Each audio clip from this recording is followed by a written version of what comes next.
Et bah écoutez, c'était vachement cool.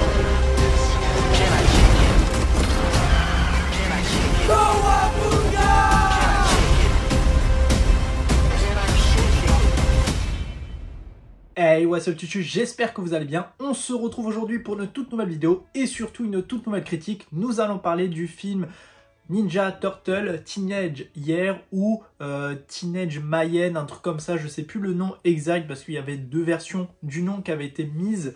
Dans tous les cas, je vous le mets à l'écran en termes d'affiche du film.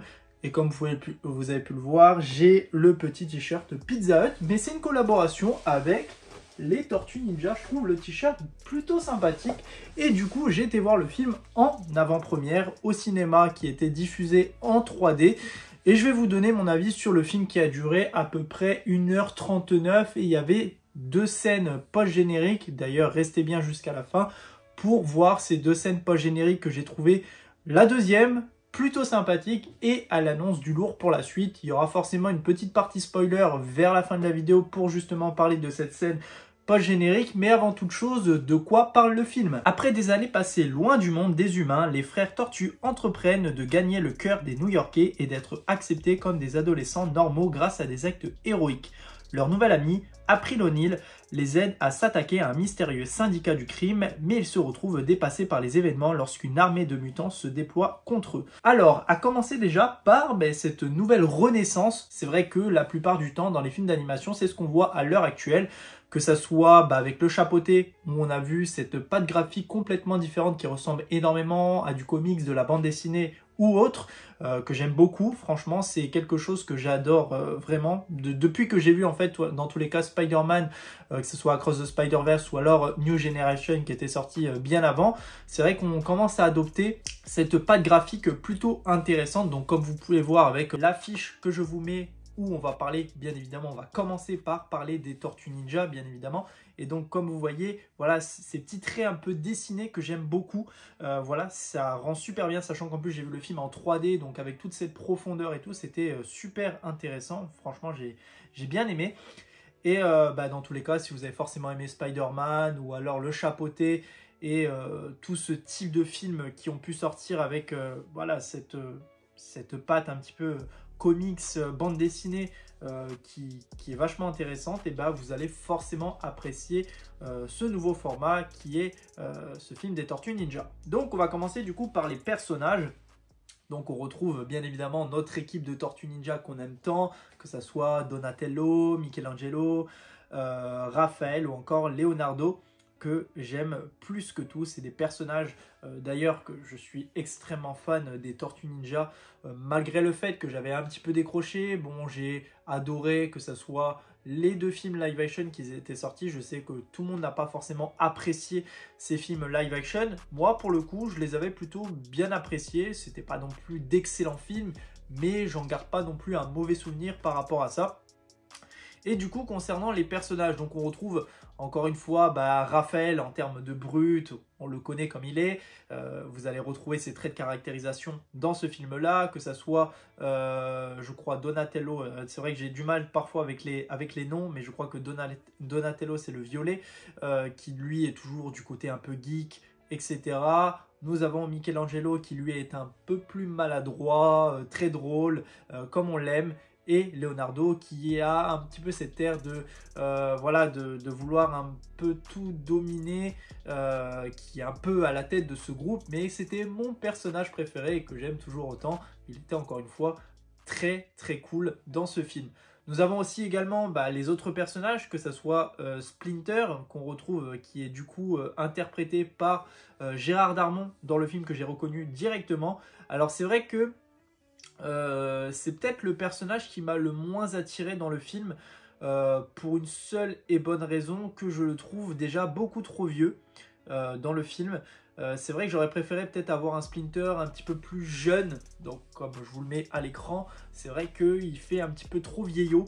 Donc je sais qu'on avait tendance à le voir un petit peu plus jeune, que ce soit dans les films, dans les dessins animés à l'époque, mais là le retrouver un petit peu plus vieux, bon, c'est vrai que c'était pas forcément ce que j'aurais voulu, mais bon, c'est comme ça qu'ils l'ont mis, donc on fait avec, mais c'est vrai que c'est le seul point un peu négatif du film, mais aussi le fait qu'il est trop à cheval sur les Tortues Ninja, il veut trop être protecteur, donc on sait quand même que Splinter, bah, c'est quand même celui qui les a trouvés, qui les a entraînés, qui en a fait voilà, de véritables personnages voilà, qui sont devenus un petit peu des bêtes, on va dire entre guillemets, des vrais mutants. Et c'est vrai que c'est lui qui les a un petit peu entraînés, etc., aux arts martiaux. Mais c'est vrai que là, du coup, on le retrouve encore une fois très protecteur et tout dans le film. Donc c'est vrai qu'il leur laisse pas leur liberté. Voilà, donc c'est vrai que ça joue un petit peu sur la fermeté du personnage qu'est Splinter. Mais en tout cas, la voix de Gérard Darmon pour ce personnage, j'ai trouvé ça quand même plutôt cool. Malgré le fait qu'il y a des personnes qui n'ont pas forcément trouvé ça intéressant d'avoir la voix de Gérard Darmon dans celui-ci. Ensuite, nous allons parler du personnage de April O'Neil, donc qu'on retrouve quasiment dans tous les films. Donc on n'a pas retrouvé par contre Cassie Jones, il n'est pas dans le film, alors peut-être dans un futur, mais ça on en reparlera.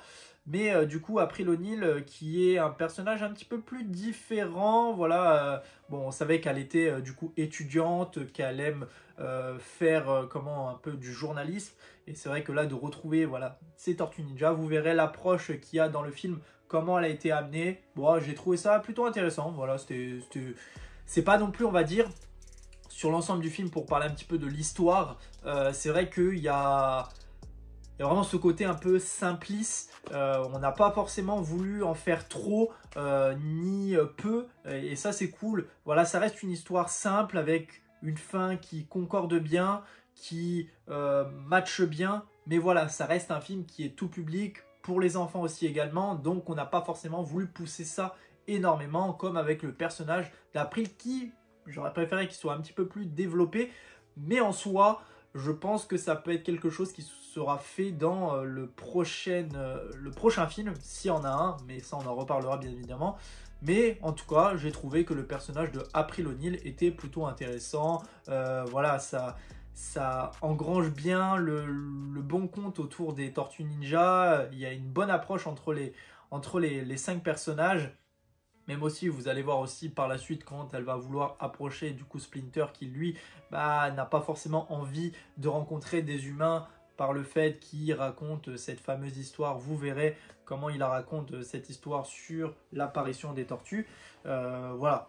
Vous verrez, mais on sait que avec Splinter, les humains ne sont pas forcément des personnes très positives, très engagées avec les mutants. Il y a aussi d'autres personnages qu'on va aborder bien évidemment, hein, comme le personnage de Superfly qui est joué par Fianso.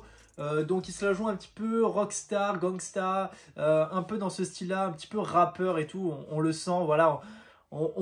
C'était sûr que l'engagement du personnage de celui-ci devait ressembler à un style un petit peu de rappeur en termes de acting, et bien évidemment Fianso était là pour ajouter ce côté un peu jeunot qui est ce personnage dans le film, et je trouve que ça marche bien parce que voilà, il fallait avoir un petit peu cette note de méchant un peu badass, sans trop en faire, qui a un petit peu l'air un peu ridicule, mais qui a voilà son ton un peu grossier entre guillemets de rappeur, on va dire. Mais voilà, en tout cas j'ai bien aimé ce personnage aussi, malgré non plus qu'il n'a pas... Voilà, c'est un personnage qui veut absolument dominer le monde, qui veut irradier toutes les personnes qu'il y a autour de lui. Vous verrez par rapport à ça. Et ensuite, il y a tout ce qui est du côté du gang, donc c'est-à-dire il y a Superfly, mais là aussi tout un gang avec des personnages plus ou moins intéressants. Franchement, vous verrez par rapport au développement de chacun, parce qu'on laisse la place à chaque personnage. Dans celui-ci, il y a vraiment un moment pour parler de ces personnages. Il y a eu aussi un moment où on retrouve la présentatrice, et j'ai reconnu la voix directement, c'est Anne-Claire Coudray. C'était fou en fait d'intégrer Anne-Claire Coudray là-dedans, mais en soi c'était plutôt bien. Et du coup, pour en revenir à l'histoire même et tout ce qui a été apporté, donc comme je vous ai dit, ça reste une histoire simple mais très efficace dans l'ensemble. Il y a des bonnes scènes d'action, les personnages sont assez bien développés, il y a des moments plutôt drôle, malgré le fait que j'ai pas non plus rigolé comme certains films. C'est vrai que moi je suis une personne très bon public et j'ai quand même l'habitude de rigoler assez facilement à tout ça. J'ai pas non plus rigolé aux éclats, j'ai eu quelques petits moments un petit peu de sourire, mais c'est tout. J'ai pas eu non plus, surtout qu'en plus on nous l'avait vendu un peu comme un film assez drôle. Il y a eu des moments drôles, mais sans plus. En tout cas, on fait énormément de références à la pop culture, que ce soit à Angèle. On a également tout ce qui va être la pop culture, comme je l'ai dit. Donc, on va retrouver dans New York pas mal d'affiches, vous verrez, de la pop culture, mais aussi des mascottes comme de Bob l'éponge, qui est bien évidemment un icône de Nickelodeon, comme ce que peut être les Tortues Ninja. Mais vous verrez, je vous gâche pas tout. Il y a aussi des moments un petit peu live action aussi, vous verrez, avec des côtés films. Mais c'est assez intéressant, vous verrez par rapport au dialogue de chaque personnage. Il y a vraiment, il faut avoir là, il faut avoir le petit côté pop culture pour comprendre un peu tout ce qui va être amené dans cela. Et je sais que il y a des enfants qui ne reconnaîtront pas forcément toute la pop culture qui a été amenée dans ce film-là. Du coup, voilà pour ce qui était de ça et pour la scène finale. Un très bon combat, j'ai vraiment apprécié, c'était pas non plus d'une excellence, mais en soi, dans la ville de New York, ça rendait extrêmement bien avec toutes ces couleurs, tout cet enthousiasme et une scène qui a duré quand même pas loin de 10 minutes, 10-15 minutes, et ça, c'était vachement cool. J'ai vraiment pris mon pied sur la scène finale. Et pour terminer, cette fois-ci, nous allons parler de la scène post-générique. Donc du coup, si vous n'avez pas vu le film, je vous conseille de quitter cette vidéo. Tout simplement, on retrouve tout au long du film le personnage de Cynthia qui n'a pas non plus une importance exceptionnelle. Elle est juste à la tête d'une société qui, du coup, chasse tous les mutants pour leur prendre, en fait, tout simplement, ce qu'ils ont dans leur corps. Et je crois c'est pour les vendre. Je crois, si je me souviens bien, c'est à peu près comme ça.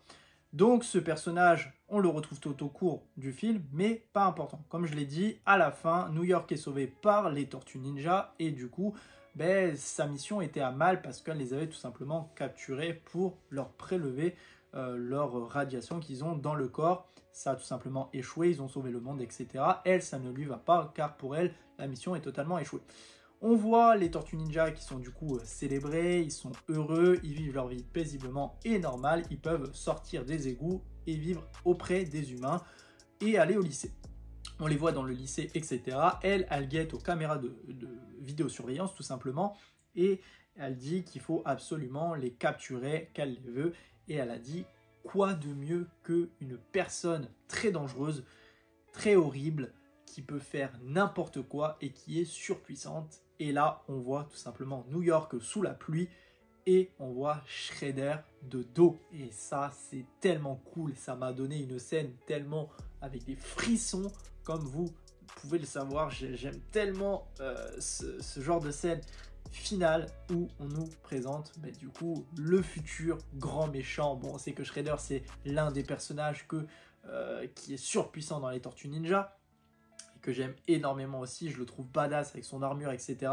Donc tellement hâte de voir justement ce prochain film qui pourrait être du coup Ninja Turtle Teenage 2 et ça serait vachement intéressant. Du coup, dites-moi si vous avez vu le film et qu'est-ce que vous en avez pensé. Moi en tout cas, j'ai vraiment passé un excellent moment malgré les petits défauts que je vous ai énumérés dans cette vidéo.